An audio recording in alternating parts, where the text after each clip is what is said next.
vamos a presentarles esta entrevista que tiene que ver con nuestro tema principal de este día, una entrevista que en la cual más bien se abordan estos puntos de la seguridad pública y cómo también ha habido una narrativa de parte de las corporaciones mediáticas en intentar decir que son abrazos a los delincuentes y balazos a las personas de la sociedad civil o del pueblo de México, lo cual desde el punto de vista de nuestro entrevistado es una falsedad. Se han combatido las causas que generan la violencia en México.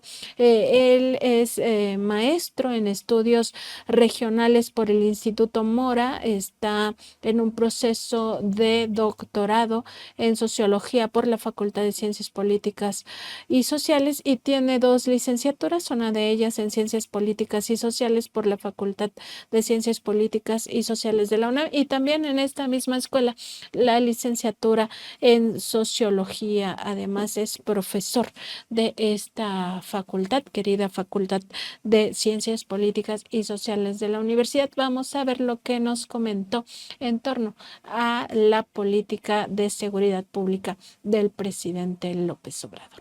Estamos en la entrevista con el maestro Juan Estrella. Él es académico de la Facultad de Ciencias Políticas y Sociales de la Universidad Nacional Autónoma de México y nos da mucho gusto que nos acompañe en el programa de Contralínea. Tiene maestría en estudios regionales por la Universidad Nacional y les decía, nos da mucho gusto saludarlo y comentar este análisis que nos hizo llegar a la revista Contralínea en torno a la política de seguridad de la Cuarta Transformación, una visión un poco distinta a lo que estamos acostumbrados a escuchar en las corporaciones mediáticas y que tiene que ver con este señalamiento de denostar la política humanista, diciendo que son abrazos y no balazos, como para decir que no se está haciendo nada.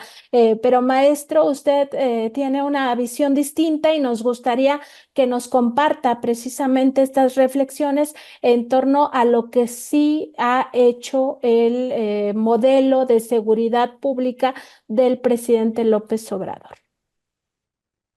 Gracias, Nancy. Buenos días a ti, a tu audiencia, la audiencia de Contralínea. Me complace también poder aportar, acompañar estos esfuerzos que están realizando desde hace un buen tiempo, pues este periodismo también autónomo, independiente. Sí, presentamos un artículo relacionado a la política de seguridad del actual gobierno sobre la base de un marco de análisis que parte de reconocer distintas dimensiones, apreciamos que por principio de cuentas hay una modificación en la dimensión narrativa de la política en materia de seguridad. Pudieran parecer matices menores enunciados como efectivamente abrazos, no balazos, o la violencia tiene que modificarse desde aspectos estructurales, cuidando condiciones sociales, etcétera, pero realmente tienen mucho de fondo, ¿no? Y que sin embargo, no obstante estos enunciados que pudieran parecer contradictorios con una política donde se da la presencia del Estado mexicano a través de sus fuerzas de seguridad, que no se habría dado en otros momentos donde supuestamente incluso se libraba, en palabras de ese entonces, una guerra contra el crimen organizado, contra el narcotráfico, y que ahora sí se está viendo de manera efectiva, entre otros con la presencia de una Guardia Nacional a nivel nacional, una permanencia también de estos destacamentos de seguridad pública que no se habrían tenido de manera previa, ¿no? Entonces, sí, esta política de seguridad, de seguridad pública, sí se tiene como tal modificaciones desde la parte conceptual, pero también en el marco normativo o la dimensión normativa, la dimensión también de las instituciones, la propia creación de la Guardia Nacional y en el plano también de lo operativo. Creo que de lo que viene a ser el conjunto de políticas del gobierno actual, esta es una de las políticas que muestra mayor consistencia, no solo en cuanto a estas dimensiones, sino también en cuanto a su seguimiento. Y preguntarle justo sobre esta situación de crear una nueva corporación pensada de una forma distinta, que es la Guardia Nacional, para atender pues todo el tema de seguridad pública, dejando atrás un modelo pues que sí venía muy cargado de corrupción, también cargado de impunidad, como era la Policía Federal y su antecedente de la Policía Federal Preventiva. En el caso de la Policía Federal, además, pues con un mando corrupto, ¿no? Como fue en su momento el propio Genaro García Luna al frente de la Secretaría de Seguridad Pública. ¿Qué significa esto para la seguridad de nuestro país, o cómo podemos leer esta transición y si realmente se está consiguiendo tener la respuesta, evidentemente en construcción, porque pues esto no se consolida en 5 años, pero sí una respuesta real a nuestros problemas profundos de violencia y de criminalidad? De los aspectos que también se señalan en ese análisis, que a mi parecer también son relevantes y que sin embargo no se les ha prestado la suficiente atención, está también el propio cambio en cuanto a las actividades de los aparatos de seguridad pública. En este texto lo que mencionamos es que la política de seguridad nacional que se vivió en toda América Latina, por la cual los cuerpos de seguridad estaban llevando actividades de vigilancia, seguimiento hacia actores políticos, movimientos sociales, y que incluso eso generó cierta permisividad hacia grupos fuera de la ley, siempre y cuando estos pudieran proporcionar información sobre estos movimientos sociales, sobre estos personajes, estos líderes. Entonces, estos aparatos que en el papel tendrían que estar trabajando para la seguridad de la ciudadanía, pues en los hechos se dedicaban a hacer otro tipo de labores, ¿no? Lo que se da concretamente en el caso de México es que, por ejemplo, lo que viene a ser el Estado Mayor Presidencial, que se dedicaba al cuidado de la familia presidencial y a una serie de sus allegados y personajes también de un primer círculo político, pues termina de deshacerse. Y estas personas que hubieran estado en el Estado Mayor Presidencial se dedican ya efectivamente a tareas de seguridad pública, ¿no? Entonces, creo que esa parte es muy importante porque empezamos a ver que estas corporaciones se dedican al trabajo efectivo de seguridad pública. Por otra parte, hay un señalamiento que hacemos ahí, no lo manejamos en estos términos, pero hay un mantra hasta un punto que se utiliza en la crítica hacia los temas de seguridad pública, donde se ocupa una frase de este autor alemán, este sociólogo alemán que se llama Max Weber, que refiere que el Estado es aquella entidad humana que en un determinado territorio se arroga o usa con éxito el uso de la violencia física, que es legítima, ¿no? Y entonces se dice que con la frase de abrazos, no balazos, el presidente lo que está haciendo es ceder el territorio a los grupos de poder criminal, a los grupos que atentan contra la seguridad pública, y de esa manera, pues simplemente se está dejando de atender la tarea del Estado. Pues contrario a eso, más bien lo que nosotros observamos es que efectivamente la creación de esta nueva institución como la Guardia Nacional lo que permite es que destacamentos se establezcan en distintas partes del territorio del país.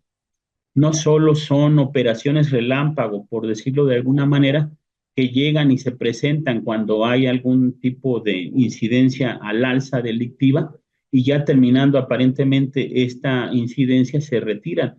No, es que llegan, sí, efectivamente, donde puede haber un pico de incidencia delictiva, pero ahí se establecen, ahí se mantienen. Para la eh, conformación de la Guardia Nacional, por otro lado, no habría que dejar de pensar que también hay modificaciones en el marco normativo que ha llevado incluso a un conflicto en términos constitucionales que se ha relativamente resuelto, que queda todavía pendiente, que entendemos que en la próxima legislatura se va a estar estableciendo ya de manera definitiva, esta responsabilidad administrativa de la Guardia Nacional hacia la Secretaría de la Defensa Nacional, ¿no? Entonces, en ese sentido es que me parece esta creación de la Guardia Nacional nos da pauta para entender un tipo de política, o más bien un tipo de acciones que está efectivamente enmarcada en una política plena en materia de seguridad.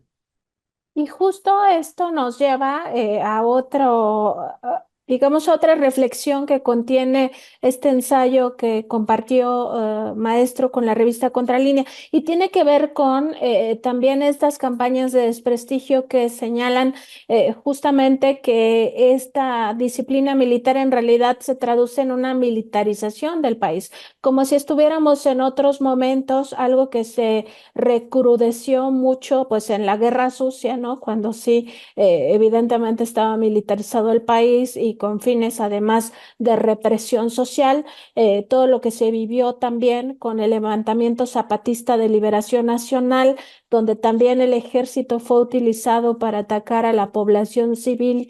Y sobre todo a la población indígena, o otro momento que ya lo referíamos hace un momento que tiene que ver con el tema de la guerra de Felipe Calderón, que en realidad fue para posicionar al cártel de Sinaloa. Ahora se tienen más elementos para saber en qué o por qué se lanzó esa estrategia y por qué solamente atacaba a ciertos cárteles o a ciertas organizaciones que eran, digamos, las contrarias al cártel de Sinaloa.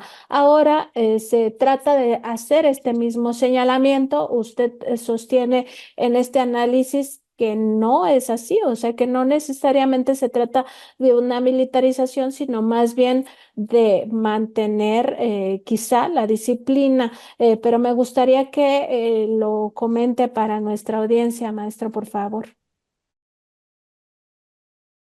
Sí, digo, hay, la verdad, hay un abuso con el lenguaje, como esta idea de la militarización, como otras.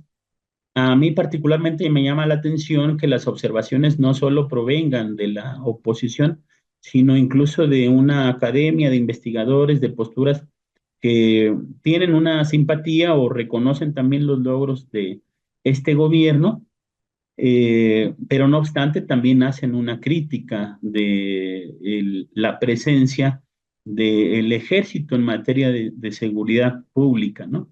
Creo que en primer lugar no sería la primera ocasión que se da la presencia de militares en materia de seguridad. Pero otra vez en el análisis lo que observamos es de que se ha procurado mucho estar cuidando el marco normativo.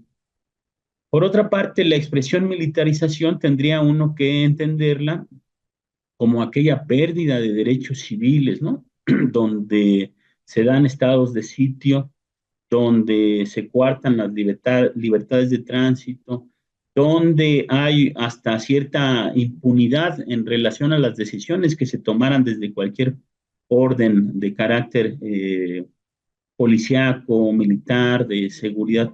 Y nada de eso es lo que nosotros apreciamos, ¿no? Creo que aquí sí la política del presidente en general, del conjunto de políticas que ha desarrollado, ha tendido a buscar la eficacia y la eficiencia de las políticas, ¿no? Y que no encontró en otra institución la capacidad de llevar adelante las tareas de carácter de seguridad desde el plano administrativo que no fuera como tal la Secretaría de la Defensa Nacional. En esa medida, sí no hay como tal ese proceso de militarización. Se ha llegado a decir, bueno, es que también está participando el ejército en materia de obra civil, ¿no? Como por ejemplo aeropuertos. Y tú dices, bueno, pues está bien, ¿no? Si hay un recurso público que se está destinando, que esto no está afectando la vida civil, que no está afectando los derechos civiles, pues bueno, adelante, que se ocupen, ¿no? Y en ese sentido se llega pues a traslapar de repente ciertas ideas sobre la presencia de que hay ejército, entonces hay militarización. Y me parece que esto no se sostiene en la práctica. Los casos también donde ha habido abusos, tanto de la Guardia Nacional o se han visto involucrados efectivos militares, yo creo que también lo que cabe aquí destacar es que en ningún momento se ha buscado hacer una especie de ocultamiento de los sucesos, ¿no? Como en su momento Ayotzinapa, Tanuato, etcétera, ¿no? Entonces, por ese lado, creo que sí ahí falta una revisión. Sin ese sentido, digamos, donde la presencia del ejército es sinónimo de militarización, ¿no? Y también, maestro, parte de los cambios que hemos visto en esta política pública en materia de seguridad tiene que ver con atender las causas. Uno de los planteamientos del actual gobierno y también de la presidenta electa, virtual presidenta electa, la doctora Claudia Sheinbaum Pardo, pues es atender las causas. Y por atender las causas, no solo se refiere a los programas sociales que ya de por sí le cambian la vida a las personas, ¿no? Tener este recurso adicional a lo que pudiera ser un ingreso permanente como el salario, pero también tiene que ver justamente con, consolidar los derechos laborales, por ejemplo, los derechos sociales que tienen que ver con lo laboral, un salario mínimo justo o intentar que sea más justo que lo que teníamos, que eran salarios de hambre, una pensión justa, etcétera. Ahí, ¿cómo podemos leer el resultado, si es que ya lo hay, a 5 años y unos meses de que se empezó a aplicar estas otras políticas, ahora sí de carácter social y no antisocial como lo que veníamos viviendo en los sexenios pasados? Puntualmente están las acciones dirigidas a jóvenes, ¿no? Programas que permiten el mantenimiento de los jóvenes, las jóvenes en escuelas mediante becas, programas también de capacitación o que permiten este puente entre lo que es la vida escolar o la parte del desempleo hacia el empleo, que no siempre es una cosa menor incorporarse a algún empleo, encontrar un oficio, darle cierto sentido a la vida por parte de las y los jóvenes con base en el trabajo, ¿no? Entonces ahí están ese tipo de políticas. Creo que también el otro asunto está en que de alguna u otra manera se ha buscado involucrar a las propias familias, a no estigmatizar tanto a los jóvenes y también a las personas jóvenes que están dentro de los hogares, ¿no? Además, los propios programas contra las drogas que han venido a buscar también quitar ese halo como de alumbramiento que se da, según esto, la vida en el narcotráfico, la vida fuera de la ley, el lujo que aparentemente se tendría y las comodidades. Por ese lado, esta política de comunicación también apuntala un sentido de vida que tendría que estarse buscando y que no está necesariamente relacionado a los temas de pertenencia al narcotráfico o al crimen organizado. En ese sentido, se complementa esta política de seguridad con otras acciones en el ámbito gubernamental. Entonces, maestro, se puede decir que a falta de oportunidades sí tiene una, digamos, incidencia el crimen, es decir, cuando la gente ya ve que no hay otra manera de subsistir, puede caer en estas conductas antisociales. Eso es un escenario real.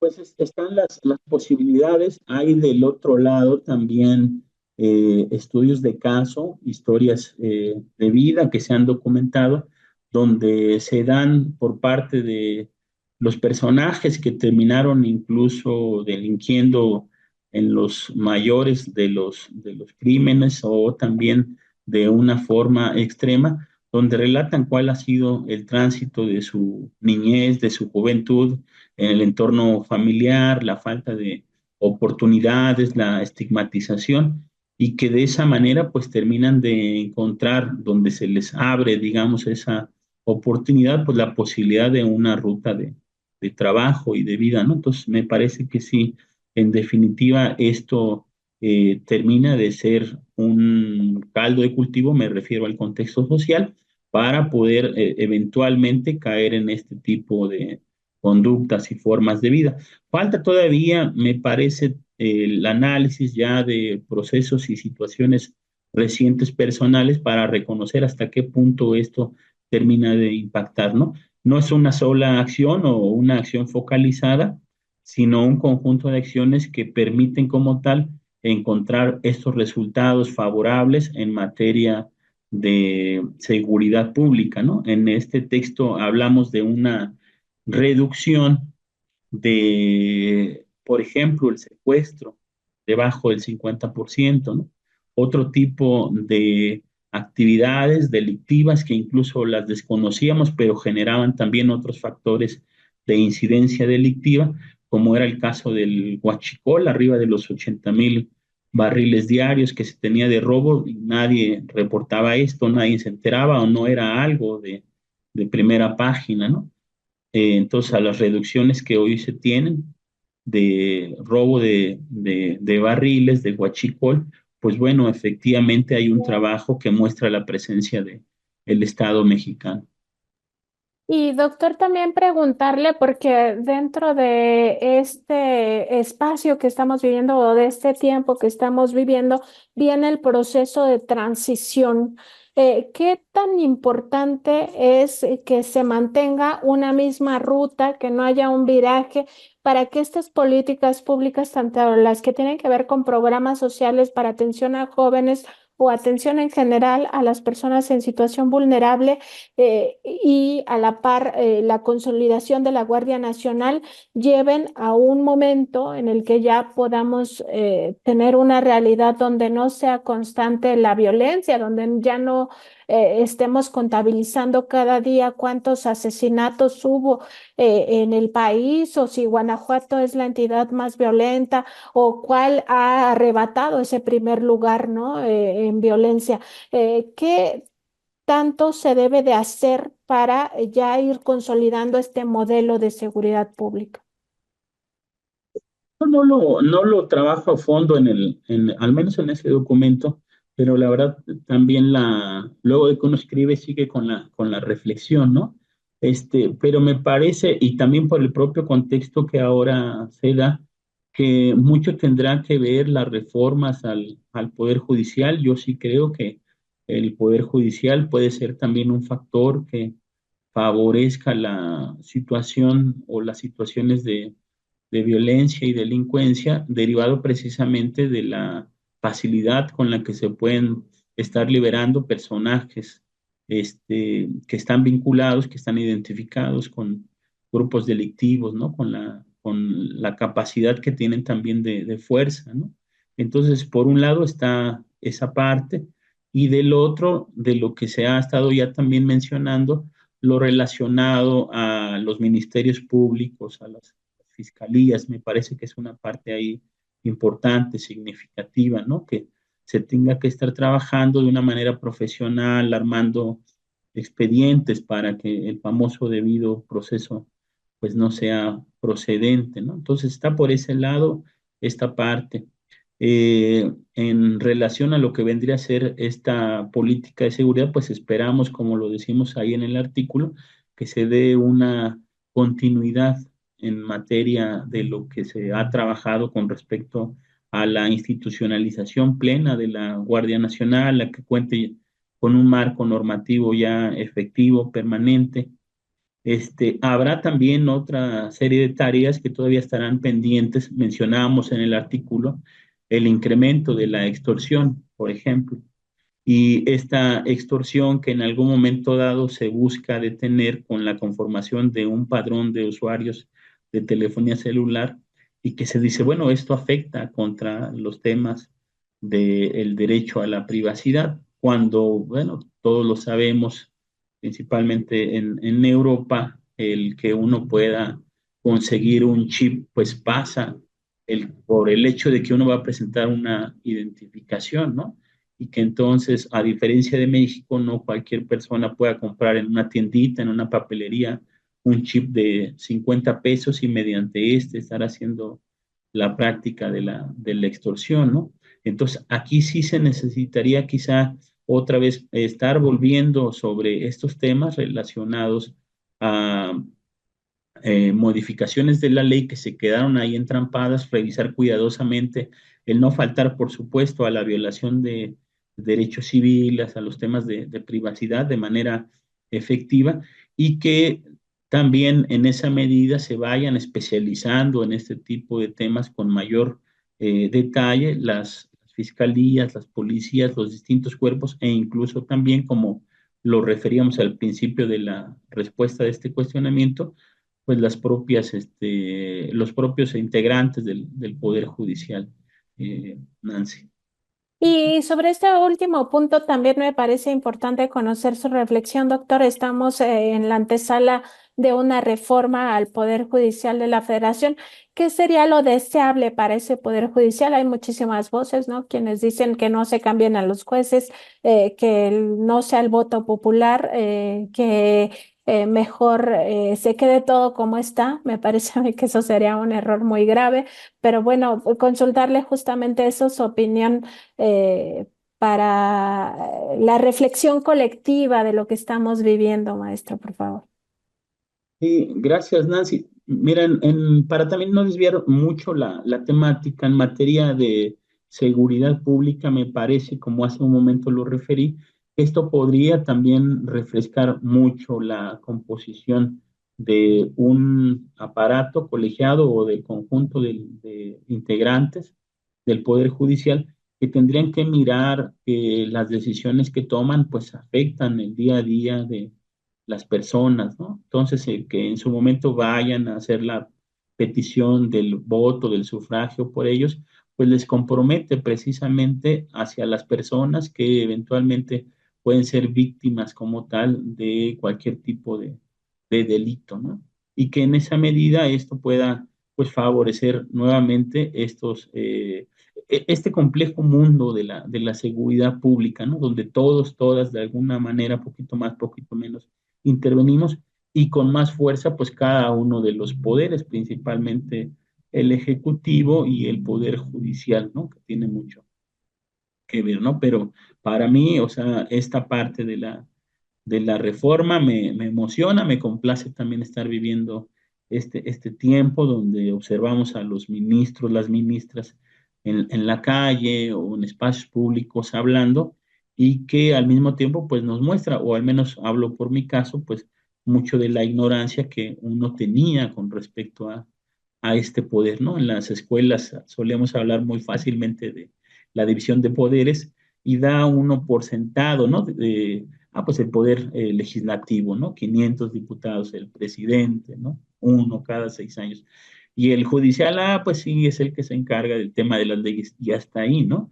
Hoy empieza uno a mirar con detalle lo que representa este poder y lo que en el tema que a nosotros concierne, al menos en este momento, pues la importancia que también tiene en materia e impacto a la seguridad de la ciudadanía.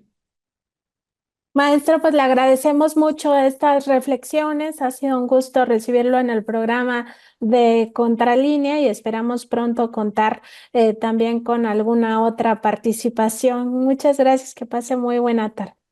Seguro, Nancy, será un gusto, ¿no? Que podamos estar siguiendo en esta coincidencia de espacios y tiempos.